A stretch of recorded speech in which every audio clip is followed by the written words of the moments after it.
Admit all. All right. Boy. Bring it, Ron. Is he here? He's still not here. He's still not This here. fucking guy, Ron Gant. One fucking job. One job. One fucking job, Ron Gant. Not here. One job. God, what an asshole.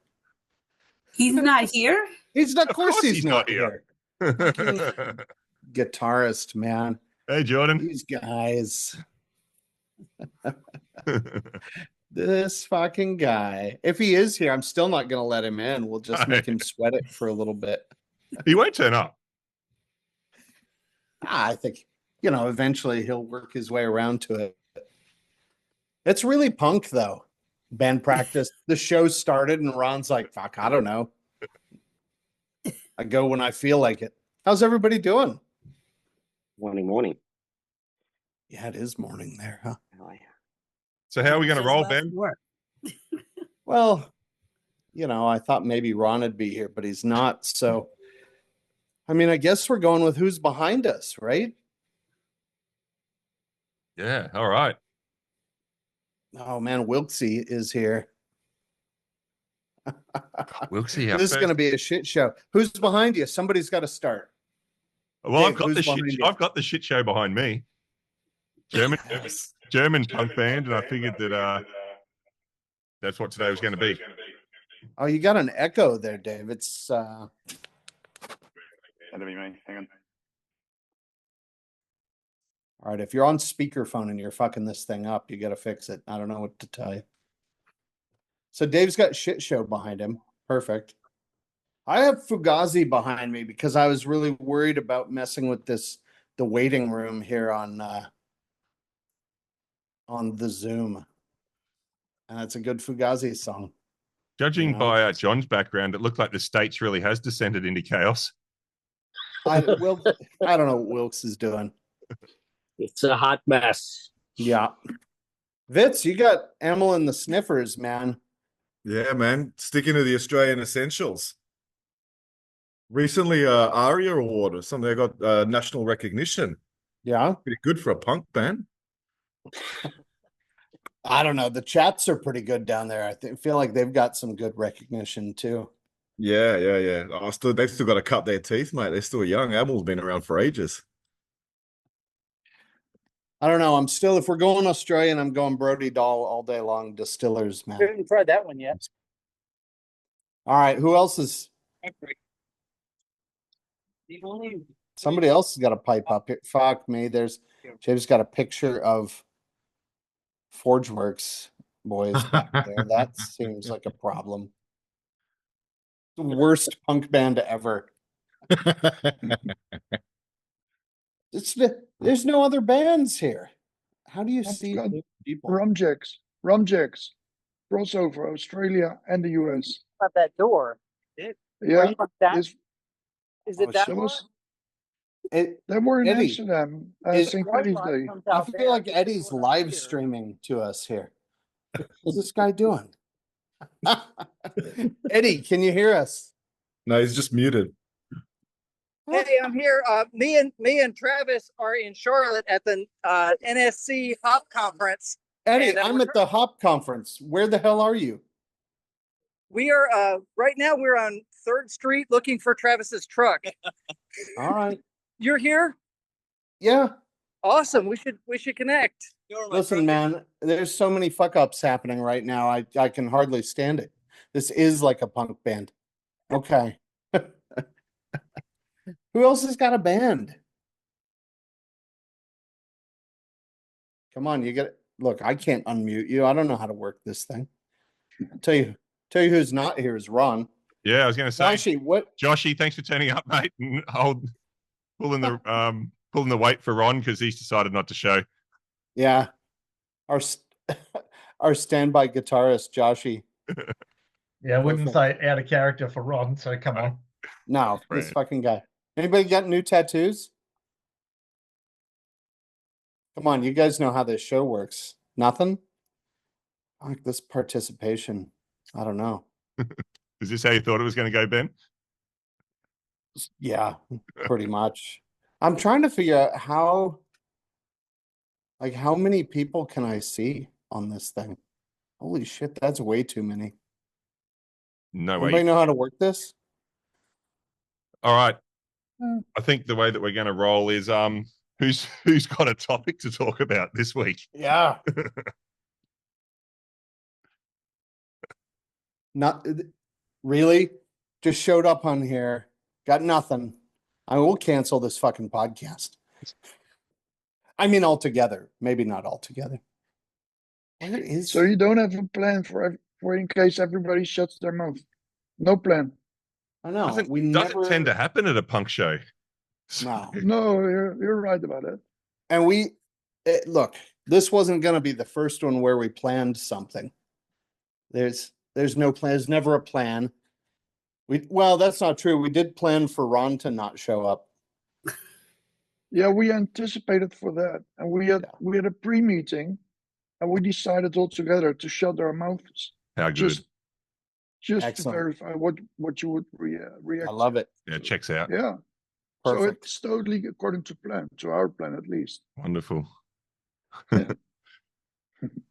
I Sammy. apologize. While you guys were talking, I was trying to update my background because I was That's like, all right. no Who's one on the told background? me. This is when I saw the Dropkick Murphys a couple weeks ago. Fuck yes. How good. Was it when they were negotiating what's made in China or made in the US? Because that was a pretty fucking cool clip.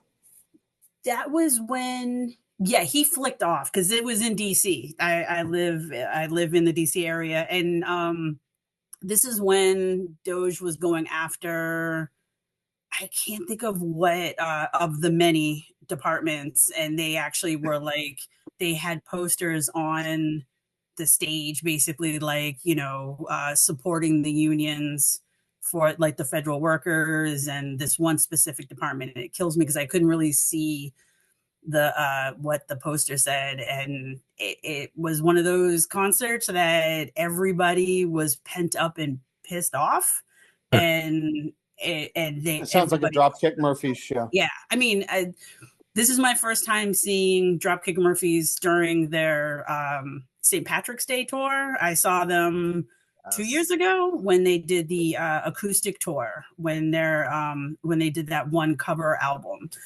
So I was like, it was insane. And everybody was singing along and screaming and with them. And it was a lot of anger taken out that night. It was sold out at the anthem, which is huge. That's a solid Dropkick show. Yeah. Love it. Was anybody injured? Because that seems to be a theme. Everybody's always getting hurt. Yeah, well, then that's one of the reasons why, because I'm originally from Massachusetts. I've never seen them back in Boston because I was like, I'm too short. No, I'm literally gonna go down. But they didn't. No one was injured that I saw. I didn't see any blood. However, it was really sweet. They actually had a section in the way front, and it was all these younger kids with signs like, this guitar kills fascists and stuff like that. And at one point, the lead singer just basically gave a shout out saying, we're not on the radio, but we're still popular because y'all keep having kids and bringing them. And we gave a shout out. Solid parenting. Yeah, like gave a shout out to the kids, and then you looked over there and there was like a circle of adults around the kids so they would be protected. And these kids were like at the very front row. So it was really cool. Nice. Cool. When we go to shows, Dave just takes up the front row and tells kids to fuck off, which is it's not just at concerts. Just You should see him in the supermarket. Yeah. That's the MO, just get the fuck out of here. Well, now we're on to Dave and concerts. I think we need some safety tips for the dinghy surfing. Well, I think inflatable raft, riding, I think. I don't know if it's surfing, but definitely the kids would have been a bit happier in inflatable raft, I think. There was a couple people surfing, and the security, bless their hearts, they were just like, and just would flip them to the front, and then that person, you'd see them run to the front and then get into the crowd and make their way up again. Fucking Ryan. Look at this guy with his Spice Girls background. Oh, he did it.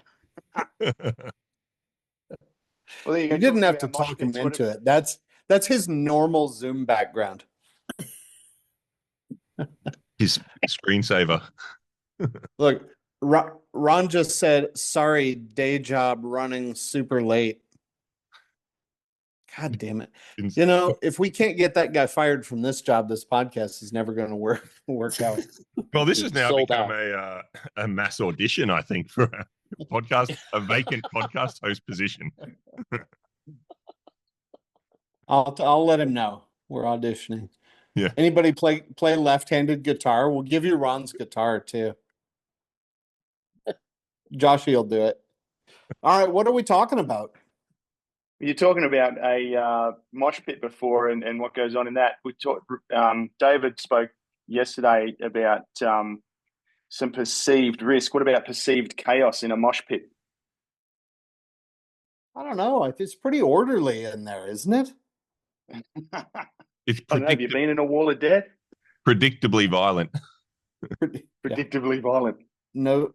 We let Ron no in or not? surprises. Oh, you let him in. Is that him? What's up, bitches? It is him, but look at his name. Ron Nat. Why does it do that? Ron, Kristen, what's up? What's up, Ron? How you doing? I gotta Good. get How you doing, sweetie? Oh man, it's been a day. That was on. Ron, we're gonna get you fired on this one, man. This is bullshit. This is absolute bullshit. That was a meeting with like all like the leadership team. I almost invited them, but then I was like, oh man, that would guarantee to get me fired. We have stuff to do. I was told today, actually, by somebody I ran into that they listened to the podcast and said, I hope you don't ever want to get a real job. Fucking amazing. Love it. What's it? Did we already start? What are we talking about? Well, we're sort of waiting on you. What are we talking about? Oh, fuck me, man. It's open to the group. Let's get a safety topic going. What haven't we spoken about? This is much like a pre-job brief where if you fucked up last time, we make you pick a topic and share. So that's you. I have to choose. Yeah. Oh fuck. No, they we have all these people here. Why? Like they came here to talk. What is it? They're moving a little slow. Ron doesn't even have a background yet. I'm working on it, fuckers. Let's let Ron sort his shit out, and while someone else suggests our discussion topic. What haven't we talked about so far that's interesting? Or maybe not even interesting, just I'm not sure I'll take any topic. At this point, we'll take any topic. David's sitting there quietly and he's in the middle of my screen and I can see that he has a cool background. So that is cool. But I can't tell. Is the topic safety or is it music or is it just whatever is on top of our heads? Whatever's on your head, I think. Well, not literally on your head. That's hair. I feel like we ought to have safety. Well, it's not for everyone, Ron. It's not hair for everyone. Exactly. Well, for her specifically. All right, Ron, who's behind you? I actually I don't know. I just typed in punk show. And it said 70s, 80s punk show, and I was like, fuck yeah. I mean this fucking guy, man. No, I love it. It's just like with how little effort you put into things, how can you be late for anything? Well, someone's got to pay the bills, guys. Yeah. To be clear, I'm the one who pays the bills. Yes. Oh. Excellent. Hello, Ms. Galloway. So punk. Hey, Ali. Yeah, Ali's rocking this. My boss is here. Good. I'll tell you what, Ron, you can leave. Ali's here. It's fine. Yeah. All right. Let's see. What's the most annoying thing that's happened to you all recently in your organization? This guy Ron didn't show up to the meeting. I'll tell you Feel free to talk about your boss if you don't want your job. Your hobby. So you're trying to get the rest of us fired, right? Yeah, Yes, of course. That's the plan. We need you to say who your boss is, where you work.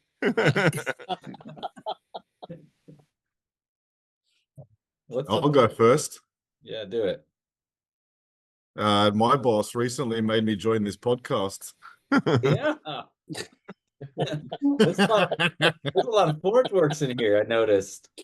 Well, we didn't know if Lot of anyone was Forge going to turn Works. up, Ron. Otherwise, it would have been, it's all right. Just Are you guys here under duress? Blink twice. I'll tell you one today. Somebody asked me about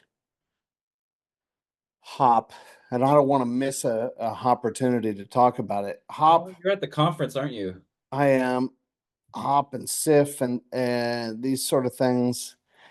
And I'm talking to this real smart person who said, look, why is this the same shit that I was doing years ago when I was brand new and quote didn't know what I was doing? And I was just walking around job sites and I was talking to people and I was trying to learn and trying to get past this idea of protecting people from themselves. And or the idea of SIFs and sticky and these kind of things that seem to have come back again after or been rebranded. Is anybody else seeing that? Was it only the person that I was talking to today? It's only you. Well, if it's only me, then why is it new and different? Or is it, I guess? I think that's the better question. Is it Well, new? every once in a while I find a good question. Yeah, it's about Yeah. It's usually Dave's job.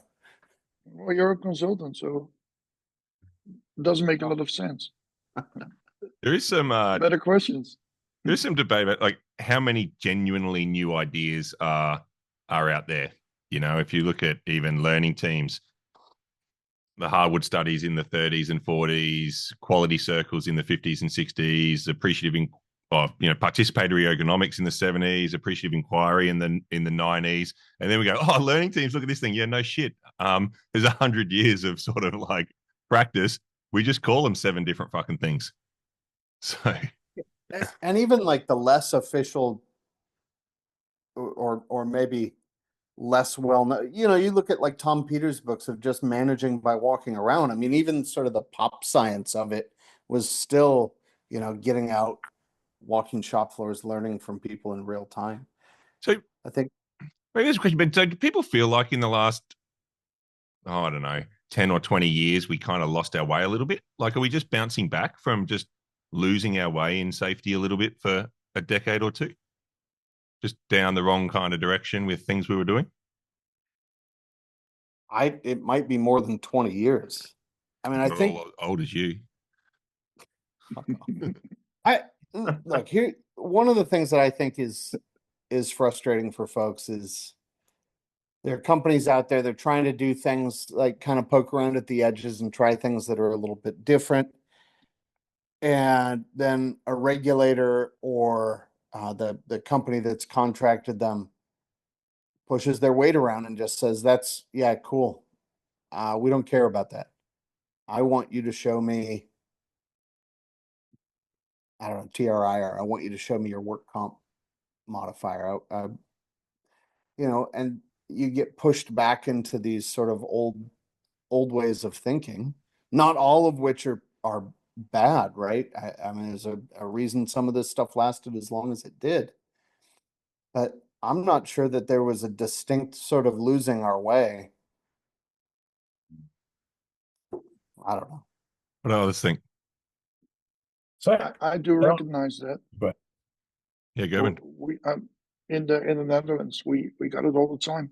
So anytime you try something new, anything labeled as new view, as soon as you start discussions, it's starting to get messy and people have difficulties understanding where you're coming from, the social part of it. It's all the engineer, the beta side of the room, and they start well, if it takes longer than 2 minutes to explain what you mean with for example, learning teams, they just start reflecting back to just give me the fucking numbers and then we're done with it. Just show me the money and we're done.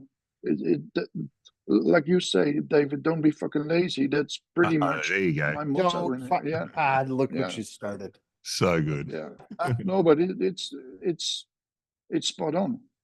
Yeah. It's 4 words, just explaining everything that's going wrong with really breaking through the old patterns.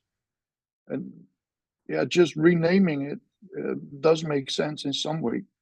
Like last week, I had the learning teams in some education organization.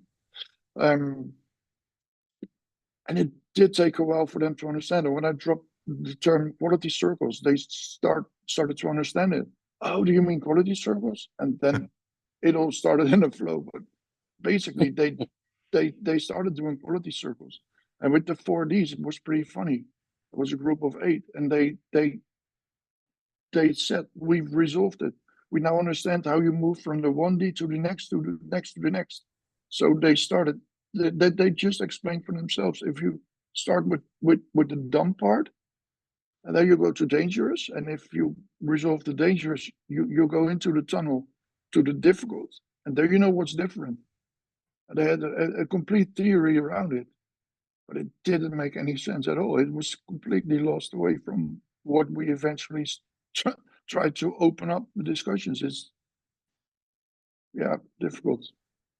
So, and don't mean to be a Debbie Downer here, but we need to acknowledge the trademark on that term you just used. Which is this fucking guy. Don't be fucking lazy. I think that's the best. No. That should be the trademark. It's the shortest summary.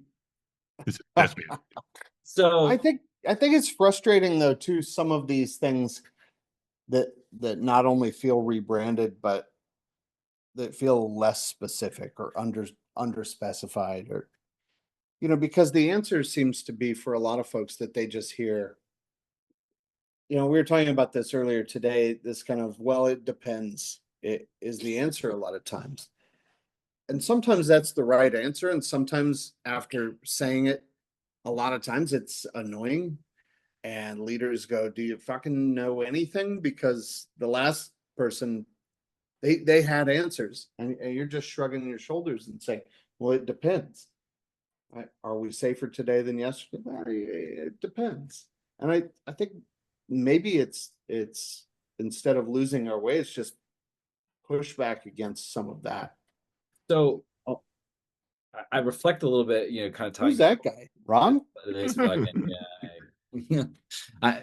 This whole conversation about where we've come from and everything. You think back to Taylor, like Frederick Taylor, he's often painted as like the devil that we're trying to get away from him. He's but probably like, a solid dude. Where did he start?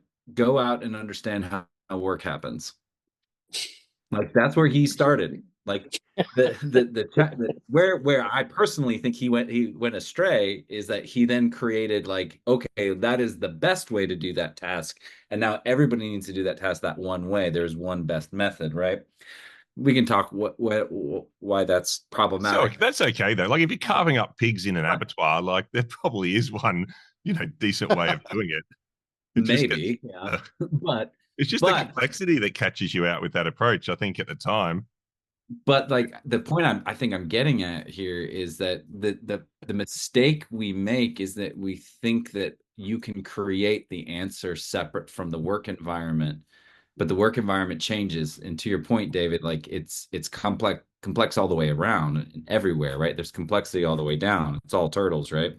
You gotta, so like if we come in the door and say the answer to your question is learning teams, like that may not work in your environment, or whatever the legally acceptable way to say that term is, like that may not work in that situation. Like, I mean, shit, like the reason I was late is I was on a call with people talking about what we want to do in our work. I was doing real work, while you guys were fucking around. But like, I don't use those terms because it wasn't resonating with people, but they understood conceptually what I was getting at because it connected with the challenges and the problems that they were trying to solve. And I think that's where we go astray, is that we start from a place of, I have an answer for you, but we're not helping them solve the problem that these people have. They don't see how our answer or our solution connects to the problems that they're facing. I think I have an answer for shit you didn't ask for. There's a paper on that, Ron. Oh, it's, Who wrote it? Who wrote it? I don't know. Cohen? I don't know. It's called like the garbage can model of organizational choice. And it basically just says that organizations are full of solutions looking for problems to attach themselves to. And if you come to the organization and say, we're going to do learning teams, if there's no obvious problem and no clear understanding of how this is the solution, then it's just another fucking thing, right? That the organization has to do. And I guess depending on your influence and support in the organization determines whether it happens or not. Yeah. I mean, do you all see that in your organizations? Like, does that resonate? Like, Vitz definitely does. That's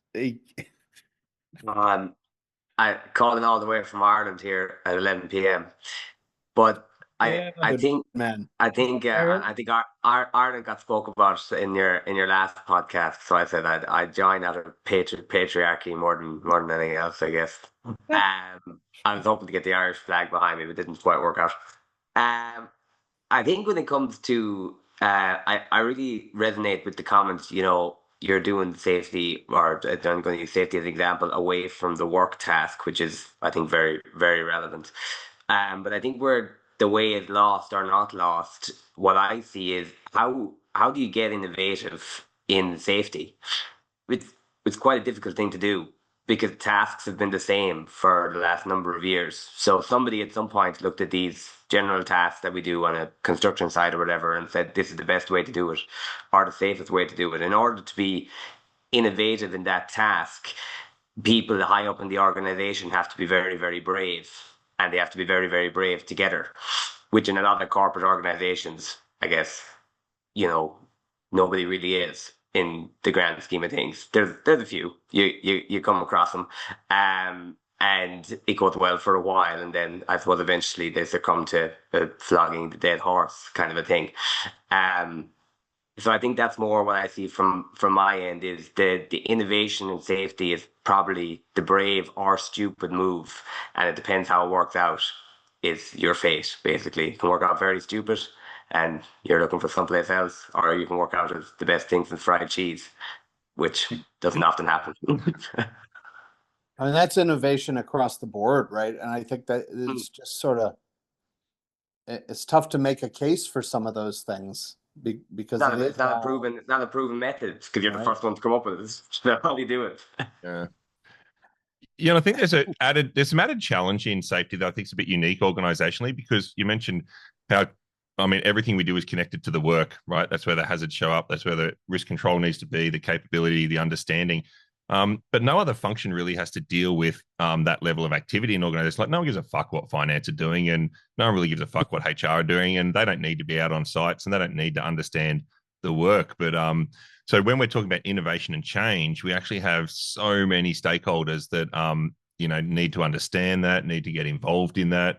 And I think that's why it's particularly tough, because I'm thinking about some other functions. And are any of your other functions in your organization actually trying to do much differently that impacts other people? If you think about finance or HR, accounting differently. I think we ought to write the story of Enron. That's Enron, yeah. Yeah. Well, most organizations I visit, they got the PDCA, which stands for please don't change anything. And that's predominantly in HR. They just want to stick to the old methods and never change anything. There is something to that, Gerben. It's I guess hard to blame people when you go, look, dude, we've done this 40 years. This has worked well enough. Like, maybe it's not perfect. It's well enough. And then you start talking to the old hands that have been there, that are 4 or 5 years away from retirement, going, yeah, man, not for me. Like, I'm good. Take your iPad and shove it up your ass. Yeah. I'm going to go ahead and not do that. Like Ron showing up. Yeah, eventually. I get there. And an example, what I mean is, for example, job appraisal. We do need those systems.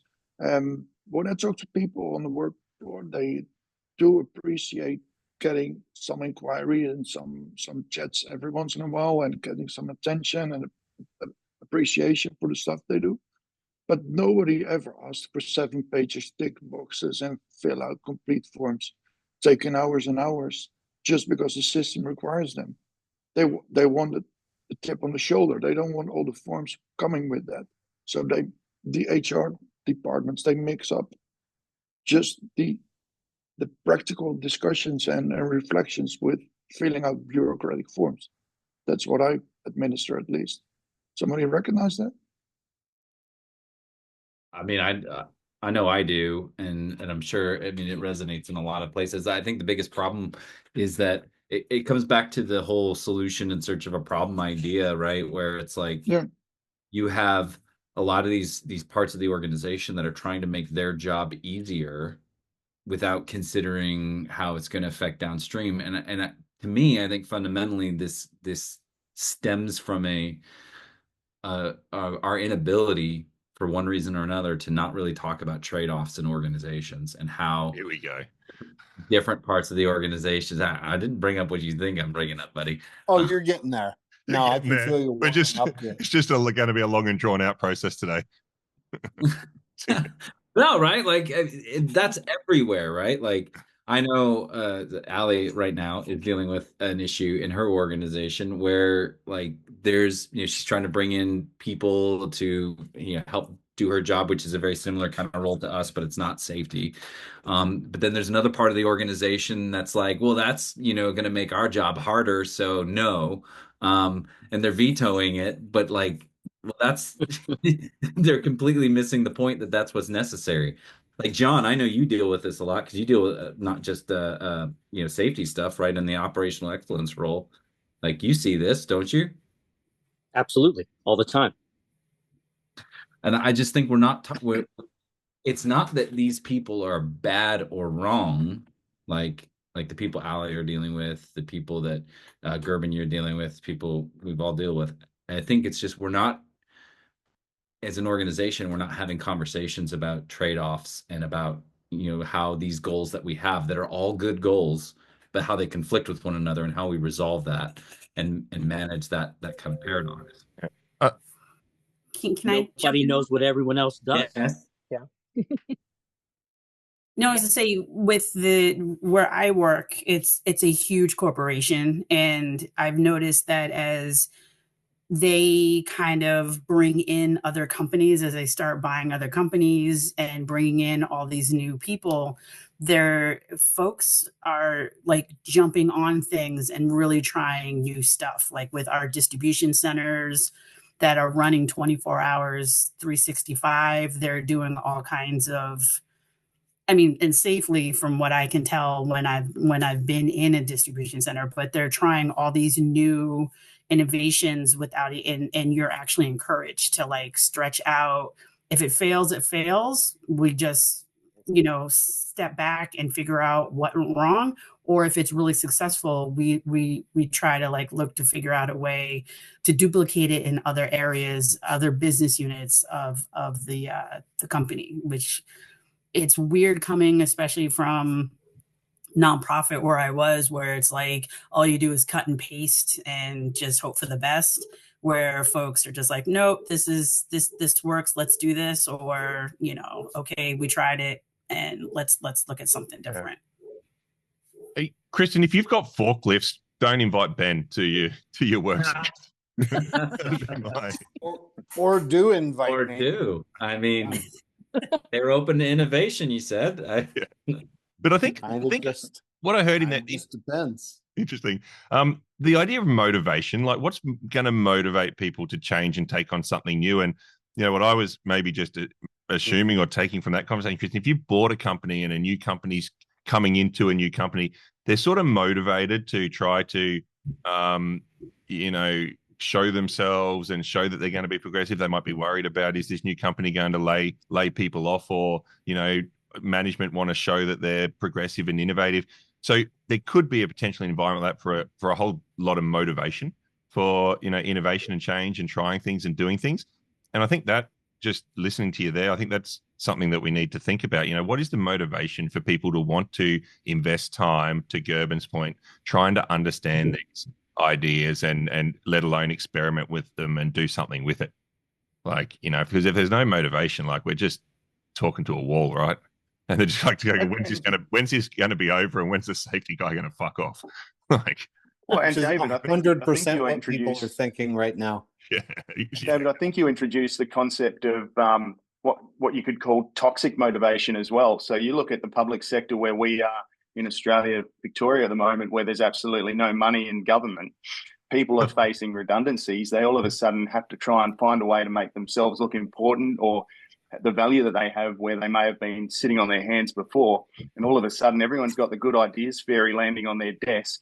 And this whole concept of look at all these innovative ideas coming out now, I think risks toxic motivation. Yeah, we probably just need more tariffs, James. We'd be okay. They're beautiful. So much money. The most so much beautiful money. tariffs. The winning. So much winning. So much winning. Exhausted from it. Yeah, So- I think it's sort of demotivating when you have that long history of nobody giving a shit, right? What you think.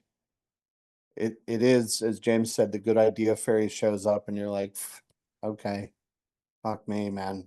I've seen this before. By the way, I did see a guy about a week ago in country Australia walking around with a "Make Australia Great Again" hat and a Boston Red Sox shirt on. So, you know, that US culture travels far. You're welcome. Yeah, you're welcome. Proudest export. Proudly walking down the main street of a town. Just rock and roll. So punk. Was it also made in China? Yeah, that was a hat made in China. Yeah. Yeah, it was like a $75 hat. Sure. It's a good price. Sure. Kristen's personally It's offended by the expensive. fact that it was a Red Sox hat. Okay. I'm mad actually, but yes, I'm offended. Bullshit. But so I guess like how do we create space for people to innovate in a positive way then? Like, you know, in these you know, we're talking about like how motivation can sometimes be can be put towards toxic uses, right? Innovation doesn't always work. Sometimes people aren't excited about it. In some cases it works really well. In other cases it's shit. And so how do we create an environment where people feel comfortable innovating, but it's like seen as like a welcome thing? I think from the top down. Mm. You know what I'm saying? Like where I work, our CEO is very like they encourage it.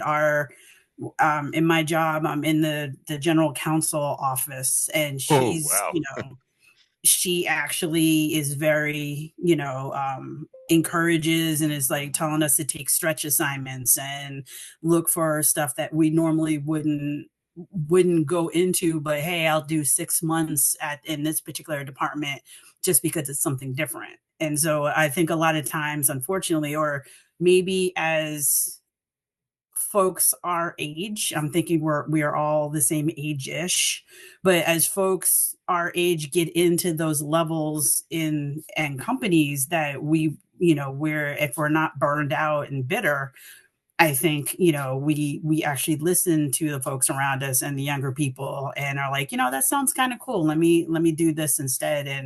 And people will then follow suit because they're like, shoot, our boss is like, let's do this. And it's not going to come down on us in a negative way even if it doesn't work, but we tried it, you know, type of situation. Yeah, I, as the other resident non-safety person here, so Kristen and I, not in the safety field, we're in patient advocacy. That's okay. Neither's wrong. Yeah, he's not anymore. Yeah. But as the other non-safety person, wow, oof, that's scary. I agreeing that it kind of, I would say it needs to come from top down as well. So what Kristen and I do, without getting us fired, by identifying, you know, where we work for being on this. No, that's sort of what we do, here. Allie, on this day. I know. Spider.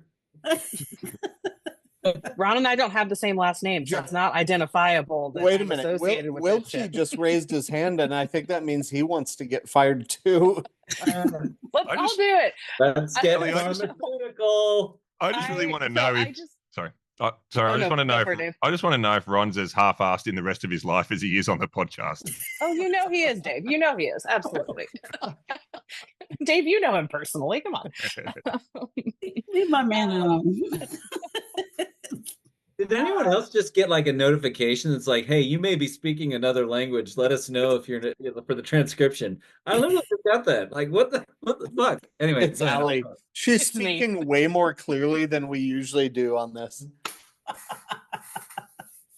Can I finish my sentence or no? Oh, Are we good? Yes, of course No. not. Okay.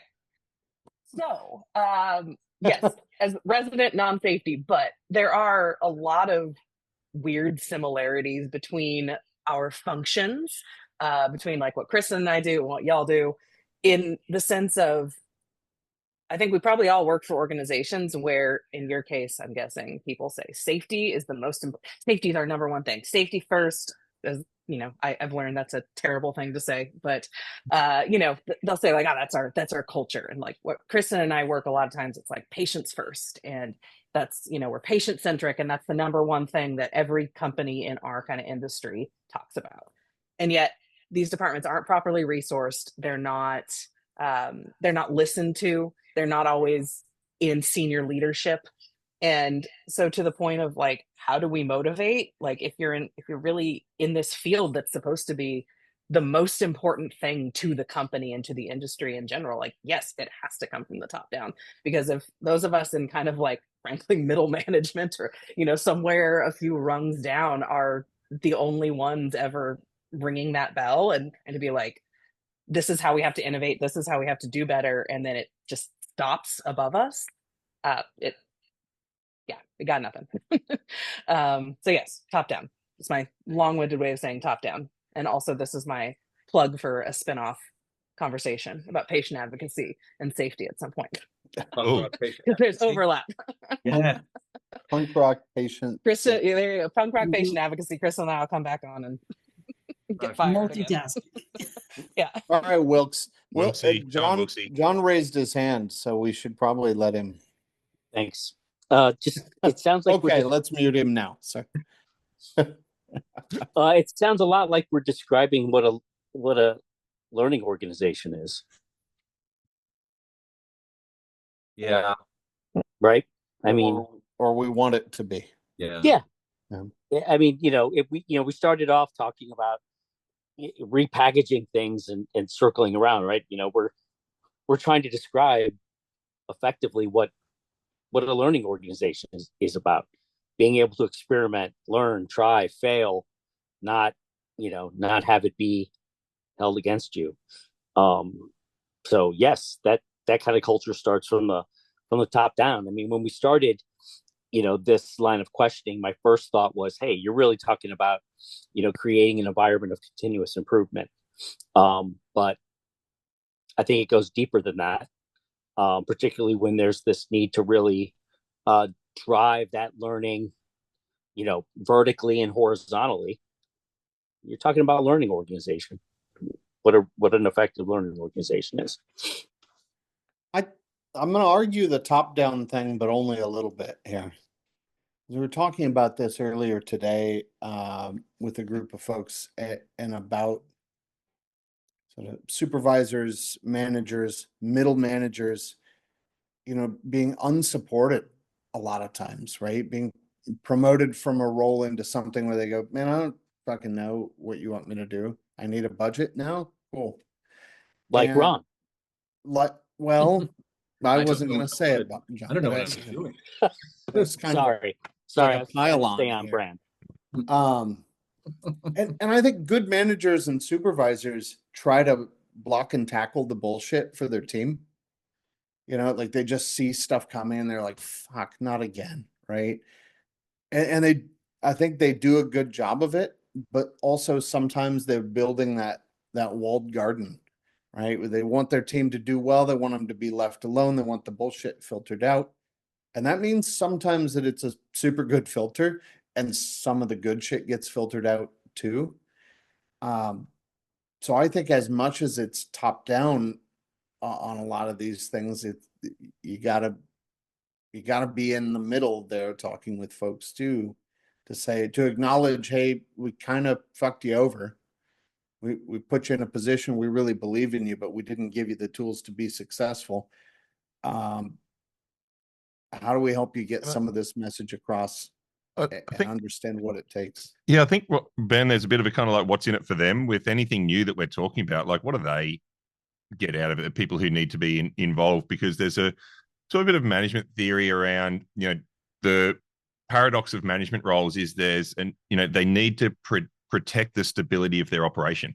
Right? You've got, depending on your organization, you've got just looking around the room, you've got meters and tons that you need to get into the ground, or you got, tolls that you need to collect, and, all this stuff just needs to happen. And so, there's a core operation that you actually need to protect the stability of that, because Tuesday, Wednesday, and Thursday, I've got fucking real operational goals. I've got production goals. I've got stuff I need to do.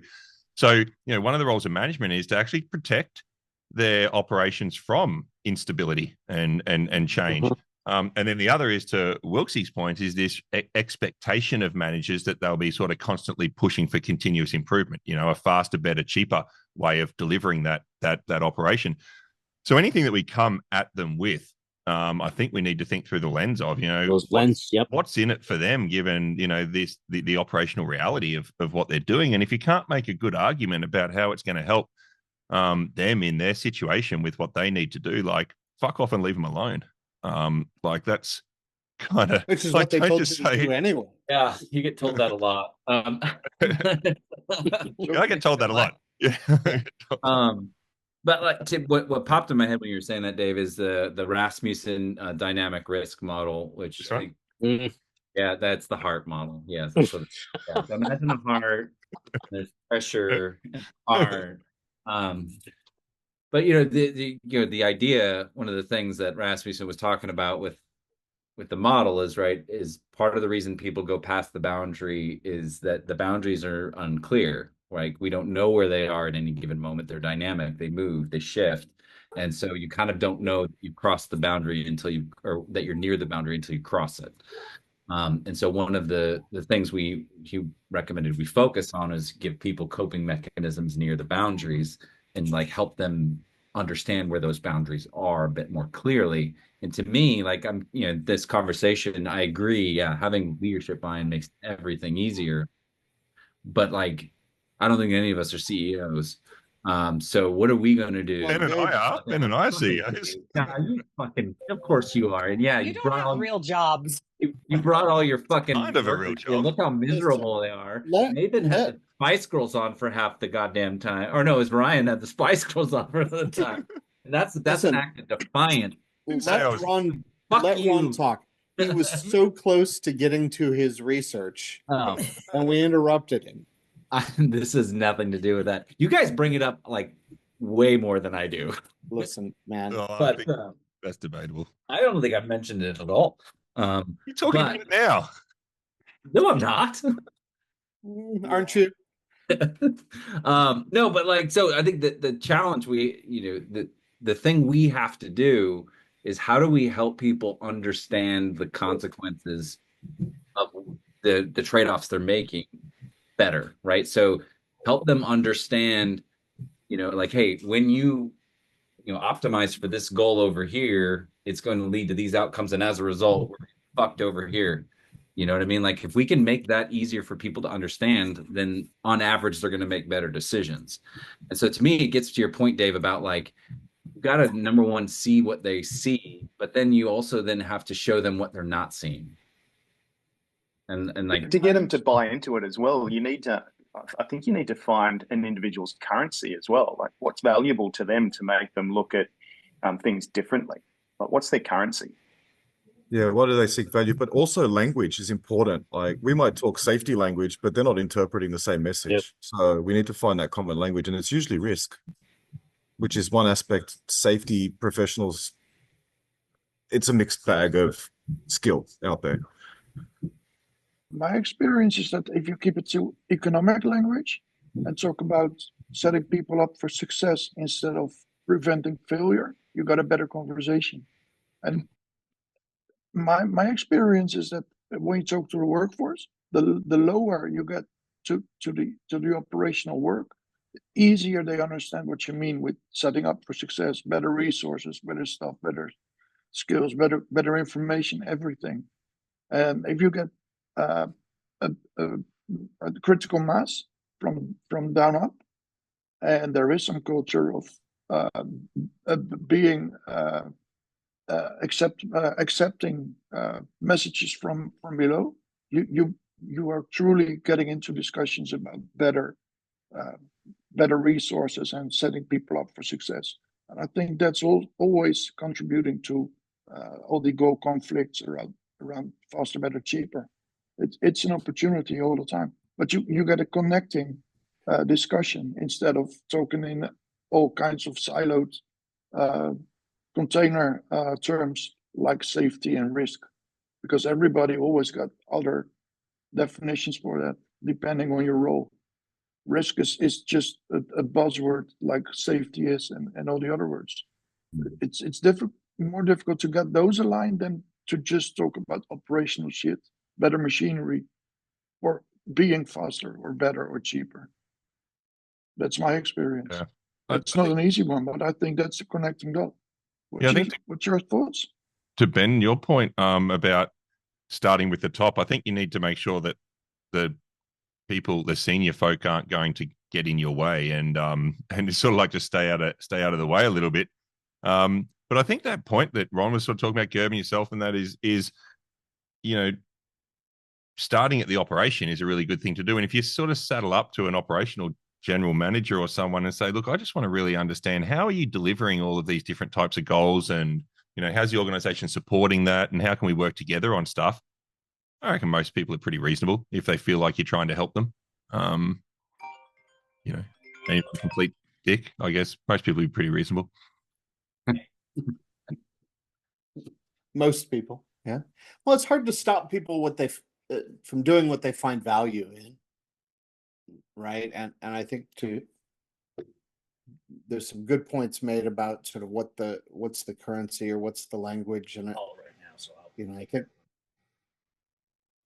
if we get out of our own fucking way or get over ourselves, or Dave, I don't want to get you further into it, but we stop being so fucking lazy. Right? Oh shit, Vitz. Checks out. Look at this guy. It really isn't that hard to have a conversation and find those things that are valuable to folks. I don't think it's that hard. Like, we make it way more difficult than it needs to be in most organizations. And Gerben, I think, I don't know, maybe we're saying the same thing here. I don't know. Yeah, my thought is we are from a different perspective and different language, but it feels like we're talking the same approach, for sure. Going back to that motivation piece that Dave was talking about, I think this question that you can ask yourself when you're starting to look at these things is, am I being helpful or am I being useful? And if you break those two words down, if I'm being helpful, that's about the helper, which is me. If I'm being useful, it's about the user, that's them.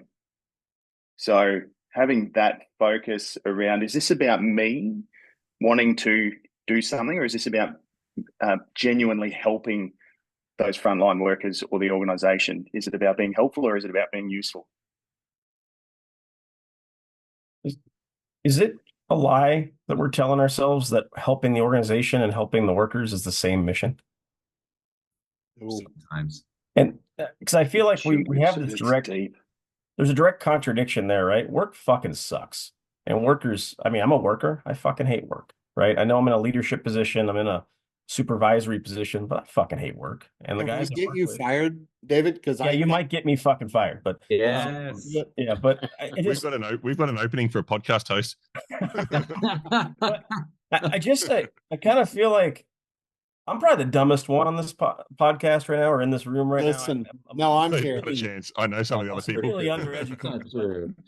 I'm pretty just sure feel like safety is so far, and you guys talk about this all the time. You've written papers about it, and you have PhDs or whatever. Well, David has. But safety is so far removed from work because all leadership is so far removed from work. And the more safety is siloed to a leadership or management position, the more we're fucked, right? I don't know. I really learn a lot from everything you guys are saying, and I listen to podcasts and I love it. But then there's this part of me that goes back 10 years ago when I was a touring roadie, and I'm just like, man, none of this fucking makes sense to workers in the field. Even, how do I translate what we're talking about to real life? It's hard. I'm sorry. I'm having existential crisis over here. You guys are fine. But No. I think you just solved it. I think Dave just solved it. Oh yeah. I think that just definitely. No, I mean, I hear you, and I think that's one of the challenges we have is it gets back to is part of it is language. Like, there's no way I would talk the way we're talking to like a frontline worker to try to explain it because like you just wouldn't. It's not how they think about the problem, right? It comes back to what we said about connecting it to the work and connecting it to what matters to people. Like the roadie, just like I just want to put the fucking gear up, man. Like so I can go and have a beer. Like like. Well, but here's the thing: Ron's got to show up first to get this shit squared away. Like, we're not even doing sound check when the show fucking starts. Okay, but you know what I mean. Like, but to your point, I think that the question you asked initially is like a really good question. Is it a lie that doing what's best for the workers different than doing what's best for the organization? And the answer is yes sometimes, and it's no in other times. And I think understanding that, because there's times like obviously the workers doing work that benefits the organization. A lot of times those workers get really fucking annoyed when what we do makes it difficult for them to do the job, right? So helping that, supporting that, facilitating that, yeah, that's really valuable. But obviously the worker, like to your point, like if you won the lottery tomorrow, I'm pretty sure most of us would fuck off. Like, like I'm out, bitches. But like, so there's going to be some trade-offs. There's going to be some conflicts there. And I think helping everybody understand where those things are and how those trade-offs and how those conflicts are being where they are and where they're playing out, how they're playing out. That's important for everybody involved because that's where you get some really heinous shit happening. Either workers getting completely disrespected because they're just fucking human and have wants and desires outside the goddamn organization. Assholes. I know. How dare they? And also workers, and from the organization's perspective, like, people, not doing the shit that we're paying them to do, right? That's where like you get this like people butting heads, in my opinion, is we're just not. And I think Dave, your point earlier about how safety is in a really unique place in that we can connect with different parts of the organization in ways a lot of other parts of the organization cannot. We're in a unique place to help point out where those conflicts are, and maybe help support resolving them. We can't fix it, I don't think, because I don't think it's a fixable problem. But it's also like those meddling kids, though, because Dave, I bet that your frontline teams fucking love it when the safety teams are hanging around, with them for the day or for the week. But maybe Joshy, I know you done quite a bit of change at a frontline level with workers who they only give a shit about when they're buying their next jet ski or something, right? Like these underground miners. I didn't know there were jet skis on the table here. That sounds fucking great, Josh. Josh needs a sponge. He's gonna jet ski in a mine today. He's a bit mainstream though with the background. Sorry, that is why I jumped off the call. We had an underground flooding event. Everyone's out safe. I'm not taking the piss. All good. It's a normal fucking day, man. Someone left a utility hose on, hey? No, I think they mined into a dam or something. So anyway, all good. Checks out. The fucking dam just showed up out of nowhere. Why the fuck are you going that way? You're meant to be going that way. such a boring fucking role. Anyway, Dave, sorry, man. I asked you a question. Yeah, we asked a couple questions. No, just to Dave's point about the front line, I think it's a really cool grounding point. We've talked language, we've talked innovation, we've talked all this sort of stuff, and we always talk about work, but we sort of circle around the work and the worker in our sort of organizational bullshit all the time. And I think that grounding thing is like, what's the contribution to the work? And if it makes the work better, then hopefully it's valued by the workers doing it. If it makes their life easier, and then hopefully the organization gets some value out of that, because if it's easier, it might be a little bit faster, a little bit better. But in the absence of the things that we're introducing and the things we're trying to do leading to change to work, then, you know, the number of organizations that I go into and they go, oh, we've been doing safety transformation for the last 3 years. And look at all these fucking PowerPoint slides we've got. And we've got a safety transformation steering committee and we've got these meetings going on and we've got all these posters and coffee cups and it's all going on. And then you go out in the field and the guy goes, oh, well, nothing's fucking changed. We still do the work exactly the same way that we did it 5 or 10 years ago. I don't know what you're talking about. So it's a interesting challenge to actually make meaningful change to work. Well, yeah. That's the soundbite, Dave. If the work isn't changing, then the rest of it's just a weird fucking. Well, if the work doesn't change, the risk doesn't change. If the risk doesn't change, nothing gets safer, right? So, if there's no through line in what we're introducing and what we're doing to material changes to the way work is planned and executed, then what are we there for? What are we doing? Dave, I just find like if you playing ska, probably playing ska. If you in your role, if you're not fucking motivated to actually, like, you come to work every day, and I'm with you, Dave, you just go, fuck, I hate my job some days. But if we'll you don't, fired, dude, don't worry. If you don't honestly come to work and have that mindset that you are there to serve, you are there to look after the front line, you're not there to make sure you're compliant and all the legal shit, that you are genuinely coming to work and caring about the people who work for you and understanding the shit they're going through every day, and you are motivated to learn and help that, like, that is how you can change your organization. Like, you know, we do a monthly recording video. I record the CEO giving a message, and the last thing I say to him is, this is not about the fucking people in Brisbane office. You are talking to a driller's assistant in the field. The message is for them. Talk to that person. So you've got to be quite genuine about who are you actually doing your role for. Well, no incidents, more jet skis. I feel like Josh solved it there. I think Dave got us on. I'm quite passionate about it. Dave solving it. Ron definitely didn't solve it. I didn't solve shit. I think Ron's right, though. It's not solvable, right? All we can do is make listen, it Dave, suck a little less. Don't give him too much that attitude.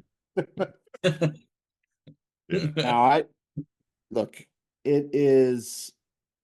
I don't think there's anything wrong, Dave, as you said, with admitting to ourselves that none of us are here because it's our favorite fucking hobby, you know. Maybe you are. I don't know. Maybe. I mean, I like what I do, but I'm in a bit of a unique position. I mean, back when I was driving forklifts around, just blasting through triple expanding foam, I fucking hated my job. That's why we're trying to explode cans of foam. Just fucking hated it. Right? But you must love your job. Isn't your business just distributing skateboard decks? All you do. I thought his business was just putting merch on the merch store, not making money from it. But fucking merch is going to be $1 million now, by the way. Yes. Sorry. Yeah, there's that shirt. Yes, there it is. There it is. And the bucket. I don't want to say I don't love my job or love what I do. I'm just saying that work in general is alienating, right? And I think that we tend to put some rose-colored glasses on when we're talking to guys in the field and we're trying to connect with them. But I think it makes much more sense to just acknowledge that out the gate. That, like, yeah, work fucking sucks. So how do we make it a little better? You know, I think that's the better way to connect with guys in the field, right? But suck less. Yeah. Isn't the real deal that we think we understand what work actually looks like? The illusion that we as management understand what the difficulties are of the workforce. And to my simple mindset, if we start asking them what difficulties they face on a daily basis and take that as a starting point for defining how work shall be done, I think you're almost halfway there. Yeah, good. I'm a little bit involved with a few universities trying to sort of look at their safety curriculum for training safety people. And they got to get to this practical unit where it's like, you know, towards the end of the program, let's send our people into organizations and, you know, intern as a safety officer. I'm like, don't fucking do that. Take them out of university for 6 months and make them get a fucking job as a truck driver or cleaning officers or, you know, landscaping or something, and make them spend patient advocacy. Or patient, make him spend 6 months doing the work and looking at everything they've learned through their degree through the lens of, you know, 6 months of experience just doing fucking the daily grind, right? And then, okay, you'll be a much more, you'll be a much better safety professional if you haven't lived that experience in your life of frontline work, of actually just having that healthy dose of reality of the people that you're actually meant to be trying to, work with and help. Yeah, I mean, don't be an asshole what I about mean. it. Like Fernando said, right? Stop Yeah. pretending you know what all these fucking people do, right? Everybody hates that safety asshole that cruises out, and it's like, I've never done your job, but I know exactly how it works. Yeah. Do we Too solve easy. it, Ben? What does everyone think? Do we solve it? I mean, it feels Fucking solved it. 100% solved, I think. And this went, by the way, exactly as well as a NoFX show would go. Exactly as well as getting everybody on Like, stage all pretty at once. good, but messy. Like funny to watch, and then Fletcher's just gonna destroy every fucking thing. Oh, who's Fletcher? I thought it was Dave, but he's a little sleepy. Vitz will destroy something. Yeah, he'll Give destroy him enough himself. time. Now I think it's all sorted, and man, thanks for hanging out with us. Thanks, everybody. You all are awesome. People. This was great. Are you satisfied? Fuck all y'all. Fuck you. Did it work out the way you expected? Well,